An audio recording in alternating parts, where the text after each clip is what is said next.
Hi guys, welcome back to food travel company. ಇವತ್ತಿನ ವಿಡಿಯೋನಲ್ಲಿ ನಾನು ಒಂದು simple but special south Indian lunch ಮಾಡೋಕ್ಕೆ ಅಂತ ಬಂದಿದ್ದೀನಿ. ಅದು ನಮ್ಮ ಬ್ಯಾಂಗ್ಳೂರ್ JP ನಗರಲ್ಲಿರೋ ರಾಮೇಶ್ವರಂ ಕೆಫೆಯಲ್ಲಿ. ನಾವು ಆಲ್ರೆಡಿ ನಮ್ಮ ಚಾನಲ್ನಲ್ಲಿ ರಾಮೇಶ್ವರಂ ಕೆಫೆ ಬಗ್ಗೆ ಒಂದು ಶಾರ್ಟ್ ವಿಡಿಯೋ ಮಾಡಿದ್ದೀವಿ. ಇಲ್ಲಿ ಏನೇನು ಸಿಗುತ್ತೆ, ಹೆಂಗಿರುತ್ತೆ ಅಂತೆಲ್ಲ. ಐ ಬಟನ್ನಲ್ಲಿ ಲಿಂಕ್ ಇದೆ, ಚೆಕ್ ಮಾಡಿ. ಸೊ ಇಲ್ಲಿ ಮಧ್ಯಾಹ್ನ ಸಿಗೋ ಈ ಊಟಕ್ಕೆ ಅನ್ನಲಕ್ಷ್ಮಿ ಸ್ಪೆಷಲ್ ಮೀಲ್ಸ್ ಅಂತ ಕರೀತಾರೆ. ಇದು ನೋಡೋಕ್ಕೆ ಸಿಂಪಲ್ ಆಗಿದ್ರು ಸ್ಪೆಷಲ್ ಅಂತೆ. ಬನ್ನಿ ನೋಡೋಣ ಈ ಮೀಲ್ಸ್ನಲ್ಲಿ ಏನೆಲ್ಲ ಇದೆ ಅಂತ. ಈ ಊಟದಲ್ಲಿ ಕೋಸಂಬರಿ ಜೊತೆಗೆ 2 ಥರದ ರೈಸ್ ಇರುತ್ತೆ.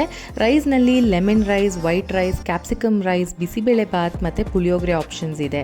ಜೊತೆಗೆ ಒಂದು ಅಕ್ಕಿ ರೊಟ್ಟಿ ಅಥವಾ ಪರೋಟ ಅಥವಾ ರಾಗಿ ರೊಟ್ಟಿ ಕೊಡ್ತಾರೆ.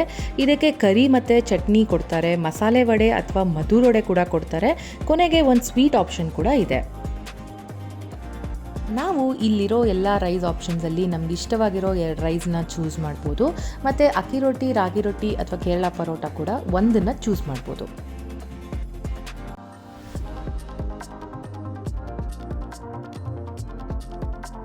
ಬನ್ನಿ ಇವಾಗ ಟೇಸ್ಟ್ ಮಾಡಿ ನೋಡೋಣ ಇದು ಹೆಂಗಿದೆ ಅಂತ. ಅಕ್ಕಿ ರೊಟ್ಟಿ ಸಾಫ್ಟಾಗಿ ಚೆನ್ನಾಗಿತ್ತು. ಅದಕ್ಕೆ ಕಾಯಿ ಚಟ್ನಿ ಕೂಡ ಕೊಟ್ಟಿದ್ದರು. ನೆಕ್ಸ್ಟು ಪುಳಿಯೋಗರೆ ಮಾತ್ರ ಪಕ್ಕಾ ಆ್ಯಂಗರ್ ಸ್ಟೈಲ್ನಲ್ಲಿದೆ, ಚೆನ್ನಾಗಿತ್ತು.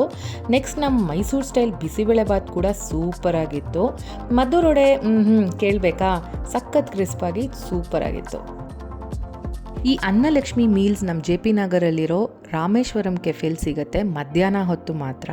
ಹಾಗೆ ಈ ಮೀಲ್ಸ್ಗೆ 150 ರೂಪಾಯಿ ಮತ್ತು ಇದು ಲಿಮಿಟೆಡ್ ಮೀಲ್ಸು. ನಮಗೆ ಇದು ಸ್ವಲ್ಪ ಎಕ್ಸ್ಪೆನ್ಸಿವ್ ಅನ್ನಿಸ್ತು, ಆದರೂ ಕ್ವಾಲಿಟಿ ಮತ್ತು ಟೇಸ್ಟ್ ಚೆನ್ನಾಗಿತ್ತು.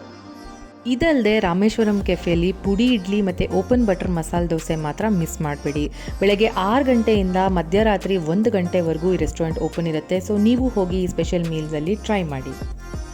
ಐ ಹೋಪ್ ನಿಮಗೆ ಈ ವಿಡಿಯೋ ಇಷ್ಟ ಆಯಿತು. Thanks for watching. Have an amazing day.